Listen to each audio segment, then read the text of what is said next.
واستكمالا لسلسلة صانع محتوى جامد، النهاردة جاي لك بمنتج جامد جدا عشان يساعدك في صناعتك للمحتوى، ألا وهو الفي فاين M9 وايرلس مايكروفون. الوايرلس مايكروفونز من الحاجات اللي انتشرت فجأة بلا أي مقدمات، والفي فاين M9 من المميزين جدا فيهم.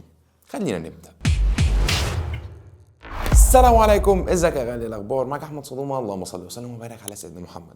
ما تنساش تشترك في القناه وتفعل الجرس وتعمل لايك للفيديو اللي عجبك، وتتابعنا على حسابات على السوشيال ميديا، تلاقي اللينكات موجوده في الديسكربشن. مبدئيا صوت الفيديو ده كله متسجل بالفي فاين M9 بشكل مباشر على الكاميرا بدون اي تعديلات. تعالى نفتح علبه الميكروفون اللي هتلاقي جواها شنطه فخمه جدا، جواها باور بانك او باور بوكس. لما تفتحه هتلاقي فيه 2 مايك زي اللي انا لابسهم دول او زي اللي انا لابسه ده، معهم الريسيفر ومعاه كيس موجود فيه كابلات، واحد من الناحيتين للكاميرا وواحد من ناحية بتدخلها في الريسيفر والناحية التانية 3.5 بتدخلها في الموبايل، وواحد من ناحية بتدخل في الريسيفر والناحية التانية تايب سي. وبيجي معاه الديد كات اللي هي السفنجة او الشعر اللي بيبقى راكب على المايك ده، عشان لو هتصور او الدور او حاجة ما يبقاش فيه صوت رياح قوي. تصميم الباور بانك شيك جدا، بيجي باللون الاسود المطفي، وهتلاقي فيه زي تكستشر كده او خرافيش، يعني ده بيمنع الخدوش وبيمنع البصمات بشكل كبير جدا. تصميم المايكات نفسها ممكن تحس ان حجمها كبير شوية، وبالفعل هي مش اخف حاجة موجودة في الفئة السعرية دي. وبرضه هتلاقي عليها اللوجو في فاين المبتسم، وهتلاقي عليها الخرافيش. حجم الريسيفر كبير من صغير ما بيفرقش، لانه كده كده بيبقى بره الكادر وملوش دعوه باي حاجه، هو بيبقى راكب على الكاميرا او في الموبايل ايا كان انت بتسجل على ايه. لكن حجم المايك نفسه هو اللي بيفرق. يعني المايك ممكن تحس ان هو بياخد اللبس وينزل شويه كده، وبرضه لو مركبه بالعكس ممكن تحسه بيغطس جوه هدومك كده. ولكن في المطلق هو مش أسوأ تصميم، ولكنه مش أحسن تصميم، هو تصميمه عادي يعني كحجم. وبالنسبة لتجربة الصوت بلا أي تعديلات، أنا سجلت قبل كده طبعا بالمايك وسمعت الصوت، وحاسس إن هو مرضي بشكل كبير جدا جدا، بيطلع كواليتي صوت كويسة جدا جدا مقارنة بالفئة السعرية، ومقارنة إن هو مش مايك فلاج شيب، مش معمول عشان ينافس الكبار أصلا، هو معمول عشان يديك اعلى كواليتي ممكنه في الفئه السعريه الخاصه بيه. وشكلك كده لسه ما اشتركتش في القناه، ما انزل اشترك في القناه ده يا راجل، ده ضغطة زرار.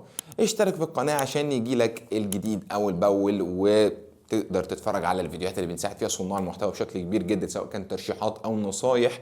ولو حبيت تشتري حاجه من على نون مصر الامارات او السعوديه، هسيب لك اكواد تظهر قدامك دلوقتي على الشاشه، بتدي خصومات صحيحه جدا، وكمان بتخلي الشحن مجاني. كمان في نويز كانسليشن. انا ما بعترفش بموضوع النويز كانسليشن ده الا برضه في المايكات الفلاج شيب الغاليه، ولكن خلينا نجرب مع بعض كده النويز كانسليشن هيبقى عامل ازاي. انا برضه جربته قبل كده وسمعته قبل كده، كانش الطف حاجه، ولكن خلينا اسمعك برضه. هتلاقي في المايك نفسه زرار كده جنبه لمبه بيضه، هتدوس عليها اللمبه دي هتنور كده، شغال وضع النويز كانسليشن، والصوت زي ما انت سامع كده. انا بالنسبه لي ان انا اتعلم اديت صوت واخد الصوت اوريجينال احسن، واعمل انا نويز ريدكشن واعمل شويه اديت عشان احسن الصوت احسن 100 مره من ان انا اشغل نويز كانسليشن طالما مش في مايك غالي. وبمناسبه الاديت والكلام ده، خلينا نقفل النويز كانسليشن دلوقتي حالا.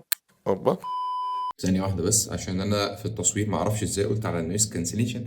مش ألطف حاجة، هو بشع، هو بشع ولا يمكن استخدامه ولا يمكن الاعتماد عليه إطلاقا. فزي ما قلت لك في الفيديو كده، اتعلم تقادة صوت وتعمل نويز ريدكشن، واوعى تستخدم النويز كانسليشن بتاع الام 9 لأنه سيء تماما. يعني مش عارف انا قلت ازاي مش الطف حاجه، ايه مش الطف حاجه دي. وناخد الصوت او المقطع اللي جاي ده كده، ونحاول نعدل عليه برضو تعديلات بسيطه خالص، يعني هنشوف نقدر نوصل بالصوت ده لغايه فين.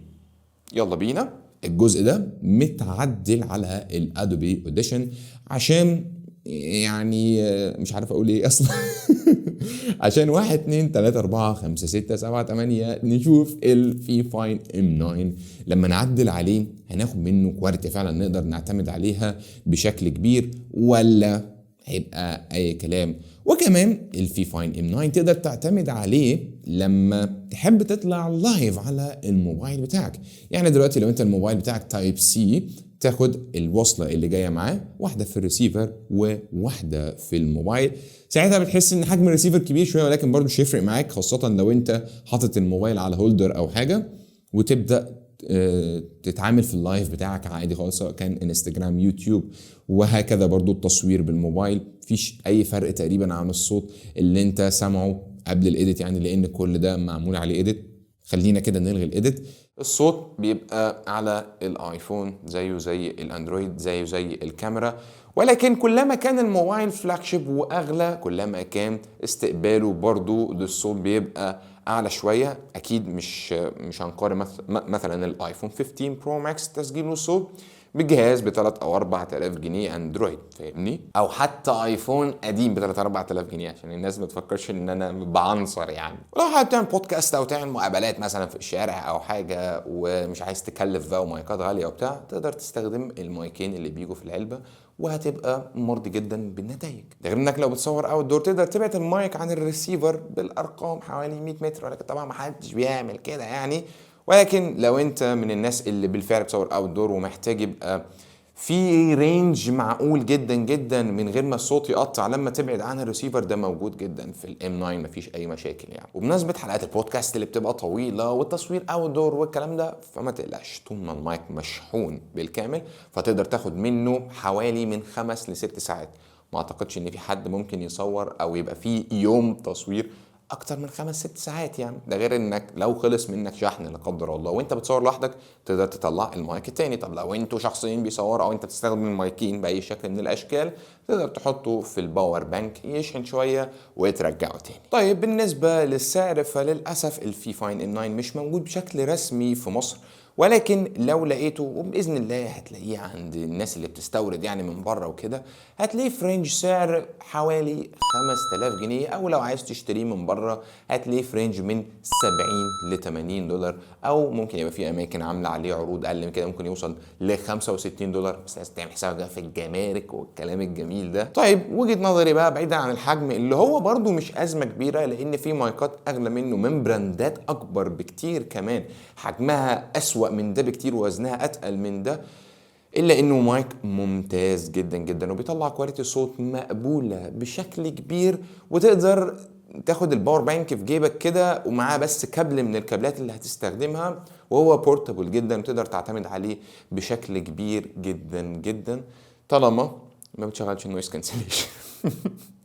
بس كده هسيب لك اللينكات الخاصة بالفي فاين ام 9 في الديسكريبشن لو حبيت تشتريه، ولو لقيت برضو ويب سايت او مكان في مصر بيبيعه بسعر كويس هسيب لك اللينك بتاعه في الديسكريبشن. لو عجبك الفيديو ما تنساش تعمل لايك وتنزل تشترك في القناة وتفعل الجرس وتتابع الحسابات على السوشيال ميديا اللي كانت موجودة في الديسكريبشن. كان معاك احمد صدومة، اللهم صل وسلم وبارك على سيدنا محمد، في امان الله.